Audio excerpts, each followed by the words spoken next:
Hello, this is Chris Nye on behalf of Team NetDeck, and I'm going to do a deck profile of my deck I played at the Wisconsin Regionals a couple weeks ago. I went 5-0 the first 5 rounds, and then lost 3. My 5th round I won was my feature match, so we're gonna post that in the description below. Let's just get right to it. All right, I hope the glare isn't bad or anything. I'm gonna start with monsters. I'm playing Bubblebeat, so 1 Stratos signed by Joe. 3 Alias. And then 3 Bubblemen. The secrets aren't mine. Well, one of them used to be, but I traded away to the person I borrowed them from. I'm getting supers sometime, so yeah, it's whatever. I like the secrets a lot though. Going on to spells. 3 Miracle Fusion. This won me, well, actually, this won me a lot of games. Because this card just is so good. And it gets set up so easily in this deck, it's just ridiculous. Oh, there's the random on fire.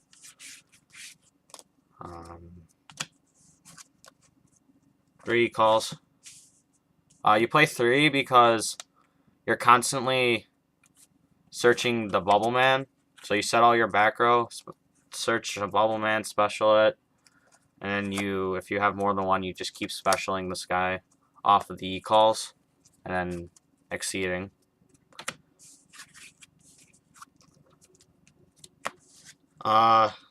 Three sparks for your alias. I might color one that's getting really expensive glare. There it goes. You play 3 because of your aliases. And yeah, and I just love this card. I just love this card so much now. 2 MST, because the deck's biggest fear, well, for my perspective, when I first made the deck, I made it the night before, was back row.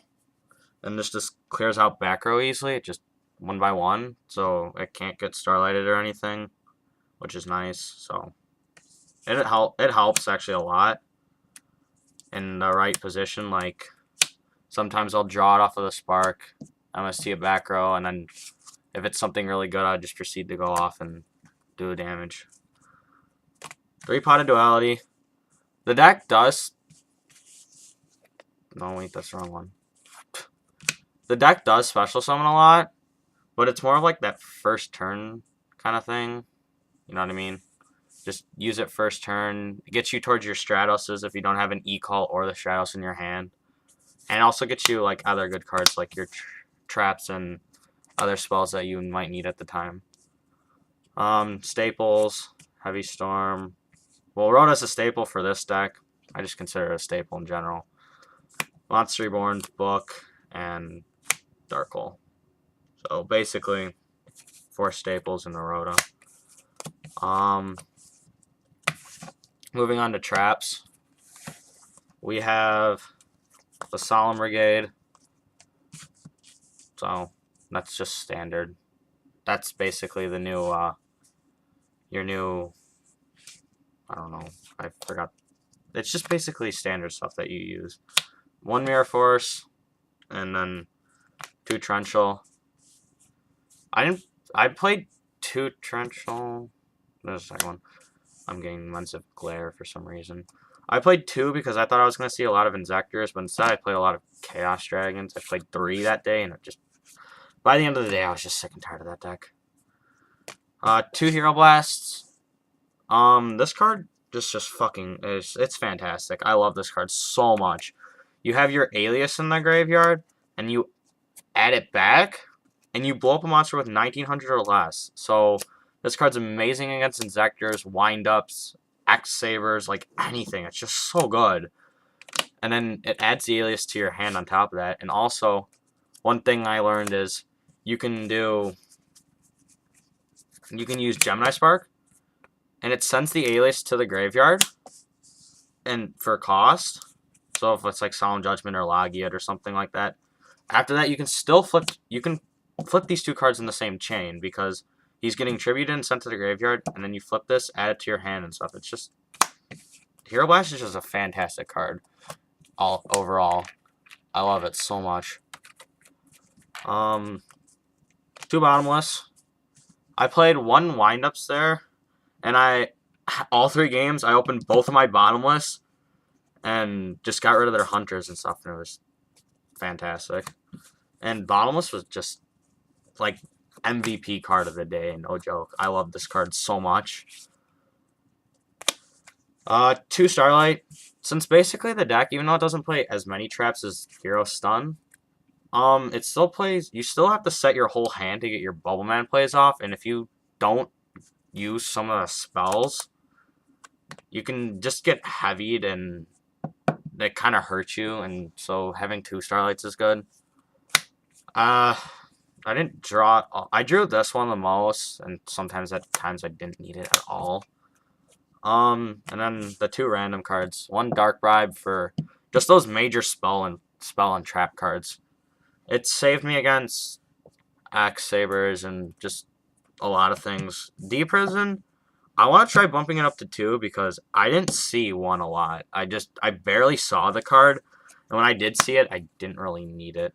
And I'd mostly, like, early on in the game, since I played, like, 4 decks with Card Trooper, like 4 or 5 decks with Card Trooper. It was ridiculous.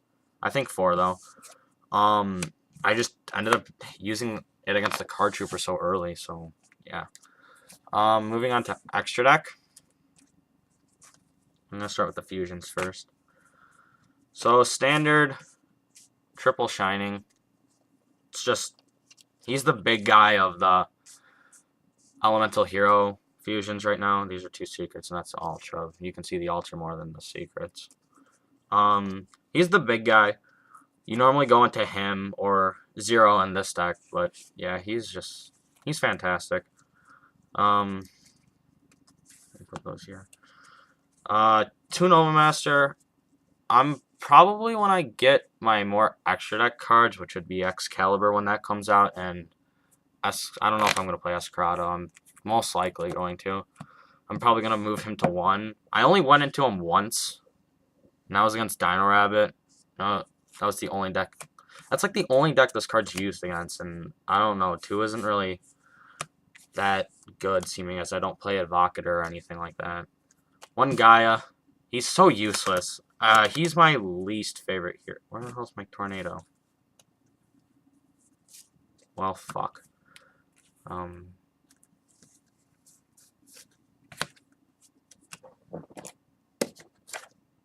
he's right here. Yeah.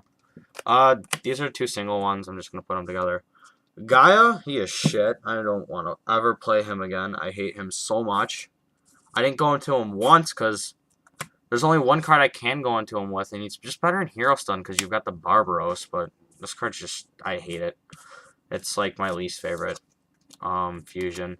And you got Tornado. Tornado won me, like, I think 2 games. I like him a lot because you've got the Stratos, and it has all their attacks, and he's got 2,800. So even if they have no monsters on the field, and you just want to press game, and all you have in the graveyard is like, and if you have to make Tornado and you can make game, then do it. I don't know. He helped me beat a guy round 1 and 2, I think, and 3. So yeah, and then the 2 Zeros for your Bubble Mans. I like Zero a lot because he's really good against Insectors, unless they can recover from it with like a Monster Reborn or Call.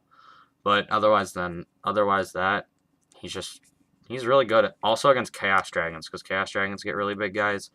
And if Light Pulsar suicides into 0, Light Pulsar doesn't get its effect because it's not mandatory, and it's just really good. You got the 1 Synchro, which is the Startard. Yeah, for the Starlight Road. For your Exceed, you got 2 Utopia, negate attacks, and he's just kind of right now the rank 4. He's pretty much the most generic rank 4, and he's really good. He also sets up Miracle Fusions, but that's like turns after. Then you got the Maestro. He's really new, and he's really good. He's a Zen mains in a book, and you just need to use them to stall, but the only time I'd go into them is against Chaos Dragons and maybe Inzectors, but Inzectors, they just get more pops, and it's just not good, so it's not good against Inzectors. And then the big fuckers of the deck, the Blade Armors. These are the ones that really set up your Miracle Fusions, because you detach before the battle phase, and you have Miracle Fusion set, you Miracle Fuse, and also, if your opponent has, like, no Gores or anything, and their field is wide open, it's 44 to the face, so it's just really, really good card. Really good. It's a really good card. And it's probably one of my favorite cards. And for the sideboard, I don't really feel like explaining it. 2 Snowman Eater. Snowman Eater is just Snowman Eater. It gets over Rabbit and stuff. 3 Veiler. Since I don't main deck Veiler or any cards like it, I just side deck it, and it generally works out pretty well. I don't draw it, though. I drew the one Crow that I played 2. I normally side in 1 because I like the deck as such a low monster count. And I normally just side in the Super, and I drew this more than I would draw my Veiler. It was really stupid, but whatever. And my MVP of my sideboard, fucking Grand Mole. He won me 1 game, and he almost won me another game. He is so good. I love this card right now. It's like, and this would be the only other card to get Gaia out, but the times this card's going to go into the graveyard is when it gets booked. And that happened to me once, but then I won because I top decked Monster Reborn and summoned this guy, bounced Zenmei, and proceeded to win from there. Yeah. Then for spells in the sideboard, I got 2 Super Polys for the Dino Rabbit, and for the Mirror Match. I didn't play a single Hero Mirror, but yeah. 2 Smashing Grounds. I'm probably gonna stop siding this card. Like, I didn't know what to side it in against because I threw the deck together the night before and I didn't ask anyone on the team, and I figured out it was Dino Rabbit, but I played 1 Dino Rabbit and I sided in almost everything else in my sideboard. I'll just lay it out here. Like, I sided in almost everything against Dino Rabbit. It was ridiculous. And so, yeah. I didn't side these in because I didn't know what to take out. I'm just not amazing with siding. The third MST, just in case they're a really back row heavy deck. And then the 2 Imprisoning Mirrors. Okay, this card, I thought I was going to see a lot of Inzectors, and as I've said a million times, I didn't. I played 1 Dark World, and the most bullshit fucking ruling ever is, sorry for my language, is the fact that Grapha can still come out when this thing is on the field. Yeah, it's an inherent summon, but it's basically its effect. It's so stupid that it can come out. So this card against Dark World, if they've got the gates and you don't have the MST, they're still gonna fucking win. It's retarded because you're like, okay, I'm in a good position. I've got Shadow Imprisoning Mirror. They can still discard for gates and they still get their, and then they can still normal summon bounce for Grapha. It's just, unless you have the MST, then you can't do anything. It's retarded. That deck is, like, I don't understand why that rule, I guess because it's just an inherent summon, but it's just so stupid. Anyway, overall, with the deck, I like it a lot. This is 1 deck right now. I hated Hero Stun after YCS. Some people did decent with it, but when I played Bubblebeat, because it's just more explosive. That's why I like Bubblebeat more. It just goes off and pushes and hits so hard, and like some people just can't recover from that, and then you win. And that's why I love this deck so much. Oh, and the funny thing was when I got to the regional and I opened up my packs, I pulled my 2nd Blade Armor Ninja. So yeah, that was kind of funny. I like that. That was fun. I had really fun at the regional. I had a fun time at the regional. One, because I went 5-0 at the beginning of it. Towards the end of it, it just really just sucked because I lost 3 in a row. And I could have won one of them, but, you know, whatever, it happens. I still had a lot of fun. It was my first regional, too, so going X3 and getting my invite for my first regional, I think, is good in my opinion. Anyway, that's my deck profile for Bubblebeat, and I'll see you guys later.